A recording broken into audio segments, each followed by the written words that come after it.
దేవుడి నామానికి స్తోత్రములు. ఈ ఉదయకాల సమయంలో మీ అందరికీ కూడా నా హృదయపూర్వకమైనటువంటి వందనాలు తెలియజేస్తున్నానండి.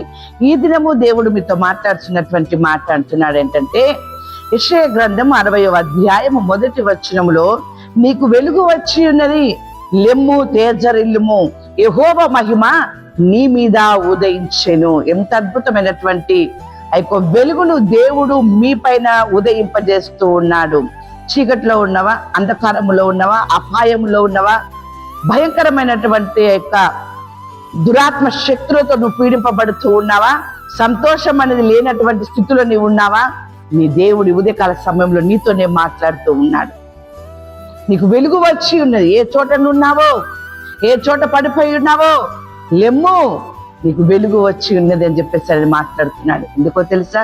ఎఫెసీయులకు రాసిన పత్రిక 3వ అధ్యాయం 20వ వచనం 21వ వచనం చూసినట్లయితే, మనము అడుగు వాటి కంటేను ఊహించు వాటి కంటేను అత్యధికముగా చేయు శక్తి గల దేవునికి క్రీస్తు యేసు మూలముగా సంఘములో తరతరములు సదాకాలము మహిమ కలుగును గాక. ఆమేన్. నాతో పాటు మీరు కూడా అందరూ ఆమేన్ అని అనండి దేవుని బిడ్డలారా. ఎందుకంటే నువ్వు ఏ స్థితిలో ఉండి దేవునికి మొరపెడుతున్నావో, ఏది కావాలని నువ్వు అడుగుతున్నావో, అడుగు వాటి కంటేను నువ్వు ఏది జరగాలి అని నువ్వు ఊహించుకుంటున్నావో, నువ్వు ఊహించిన దానికంటేను కూడా అత్యధికమైనటువంటి కార్యములు దేవుడు నీ పట్ల చేయబోతూ ఉన్నాడు, చేస్తూ ఉన్నాడు కూడా. అందుకనే ఆయన మాట్లాడుతున్నాడు, నీకు వెలుగు వచ్చి ఉన్నది, నీ ప్రార్థన విని ఉన్నాను, నేను అంగీకరించి ఉన్నాను, నీకు వెలుగు వచ్చి ఉన్నదయ్యా, నీకు వెలుగు వచ్చి ఉన్నదమ్మా, లెమ్ము తేజరిల్లుము, యెహోవా మహిమ నీ మీద ఉదయిస్తుంది. నువ్వు సంతోషించి గంతులువై. దేవుని బిడ్డలారా, అటువంటి గొప్ప కార్యము, నువ్వు అడిగిన దానికంటే, ఊహించిన దానికంటే అద్భుతమైన కార్యము దేవుని బిడ్డలారా దేవుడు మీ ఎడల చేయబోతూ ఉన్నాడు. ఆయన చేస్తూ ఉన్నాడు కూడా. నువ్వు విశ్వసించినట్లయితే, నువ్వు నమ్మినట్లయితే అది నీ జీవితంలో ఈ ఉదయకాల సమయంలో ఈ దినమునే జరుగునుగాక. దేవుని వాక్యం సెలవిస్తా ఉంది. దేవుని బిడ్డలారు, ఇక్కడ పేతురు రాసిన మొదటి పత్రిక 3వ అధ్యాయము 9వ వచనములో, ఆశీర్వాదమునకు వారసులవటకు మీరు పిలువబడితిరి గనుక కీడుకు ప్రతి కీడైనను దూషణకు ప్రతి దూషణైనను చేయక దీవించండి. మిమ్మల్ని దూషించిన వారిని దీవించండి, మీకు కీడు చేసిన వారిని మీరు దీవించండి. దేవుని బిడ్డలారా, అప్పుడు దేవుడు మీ జీవితంలో ఇంత అద్భుత కార్యం చేయబోతున్నాడు.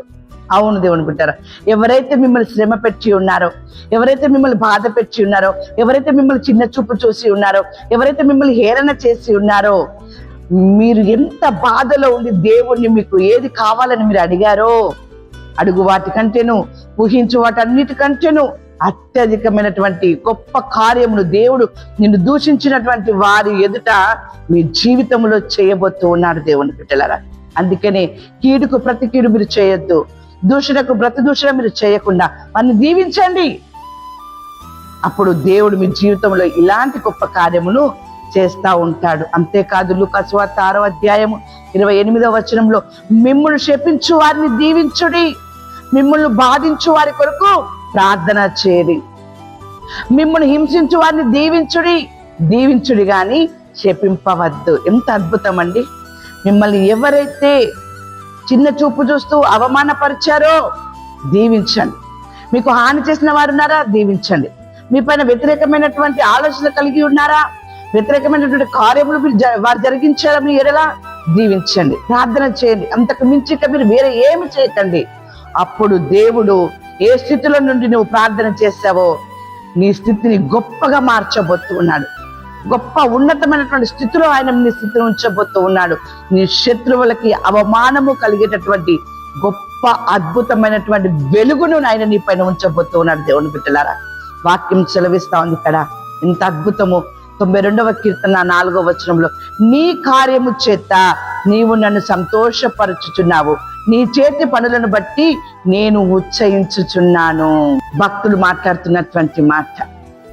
దేవుని యొక్క కార్యముల చేత ఆయన సంతోషపడుతున్నాడట, ఉత్సహిస్తూ ఉన్నాడట.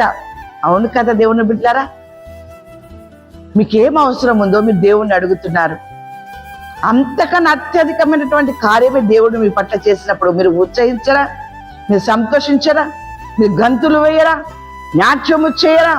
అటువంటి గొప్ప కార్యములు దేవుడు ఈ ఉదయకాల సమయంలో మీ ఎడల చేస్తాను అంటూ ఉన్నాడు. అవును, ఏ గుడారంలో నువ్వు నివాసము చేస్తూ ఉన్నావో, ఏ గుడారములో నీకు అవమానము కలిగిందో, అదే గుడారములో సాతానుగా నిలదొక్కేటటువంటి గొప్ప శక్తిని, బలమును ఆయన కృప ద్వారా నీకు ఇవ్వబోతూ ఉన్నాడు. దేవుని బిడ్డలారా, నువ్వు గుడారములో ఉన్నావా?